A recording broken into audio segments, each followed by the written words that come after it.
Hi. In this extract, we will learn how to assign dynamic names to cells within a financial model.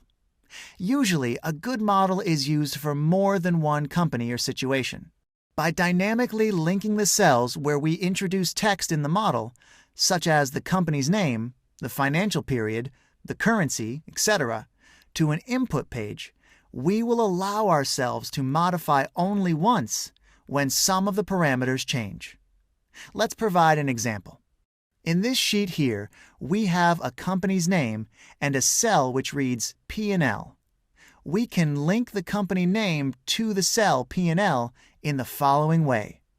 Type equal in front of P&L and put quotation marks around it.